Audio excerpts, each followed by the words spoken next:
En novembre 2004, un camion percute violemment la voiture de Germain Green. Il va tomber dans un profond trauma et souffrira d'un sévère trauma crânien.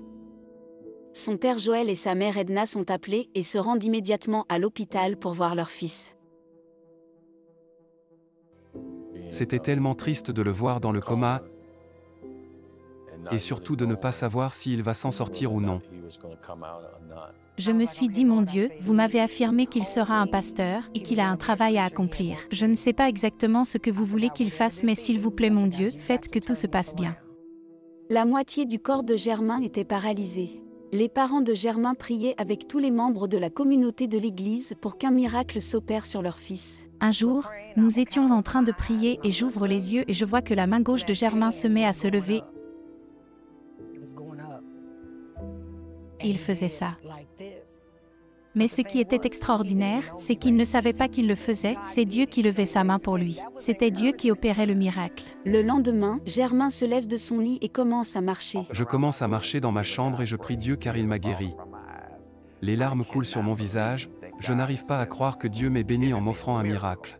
Germain put rentrer chez lui auprès de sa famille, mais 3 semaines plus tard, il s'évanouira en plein culte et quand il se réveillera, le côté gauche de son corps sera complètement paralysé.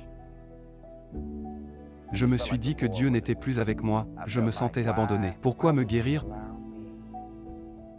Pour me rendre malade 3 semaines plus tard. C'est alors que les docteurs lui diagnostiquent une hémiparésie gauche, une faiblesse des membres gauches. Je croyais en Dieu et j'attendais un miracle. Je laissais Dieu décider de mon sort. J'attendais que la main de Dieu m'enveloppe de toute sa sainteté et miséricorde pour me guérir, mais ça ne s'est pas passé comme ça. Toutes les thérapies qu'il a suivies ont échoué et Germain s'était rendu à l'évidence. Il finira sa vie dans un fauteuil roulant. Peu de temps après, Germain divorce et devient un père célibataire avec 4 enfants. Après cela, Germain tombe dans une profonde dépression et il réussit à se persuader que ce serait mieux pour tout le monde s'il en finissait, et se suicidait. Mes médicaments étaient dans ma main et ce qui m'a arrêté, c'est ma petite fille qui rampait sur le sol avec un énorme sourire. Elle est venue vers moi et c'est elle qui m'a sauvé. Par la suite, les parents de Germain sont venus vivre chez lui pour l'aider dans les tâches quotidiennes.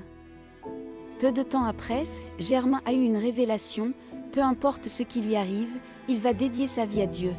Je me suis dit que j'allais commencer à évangéliser, prier notre Seigneur et parler de lui autour de moi. Si c'est qu'il veut, c'est ce que je ferai, peu importe que je sois dans un fauteuil roulant. Je le ferai jusqu'à l'heure de ma mort. Ensuite, 2 ans plus tard, le dimanche de Pâques, à la fin d'une célébration, Germain dit que Dieu lui a parlé et lui a demandé d'aller devant pour dire aux fidèles de continuer de prier. Tout ce que je me souviens, c'est qu'il disait que Dieu est grand et qu'il accomplirait des miracles, et c'est à ce moment qu'il s'est levé. Et je me suis levé, et j'ai commencé à marcher.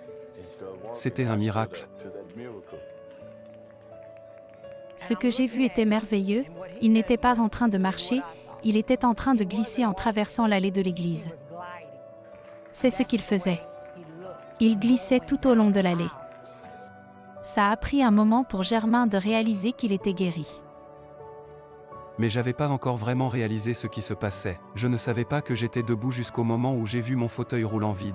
J'étais là, oh mon Dieu, c'est un miracle, je marche. C'était le moment le plus fort de la célébration. Plus tard, Germain retourne à l'hôpital pour faire un check-up. Le médecin rentre dans la pièce et dit « Vous êtes debout ?» Et je lui réponds « Oui, monsieur ». Il a dit que c'était un miracle. Aujourd'hui, Germain est connu comme le pasteur en chaise roulant. Il s'est remarié et lui et sa femme tiennent tous les deux un podcast où ils prêchent la bonne parole.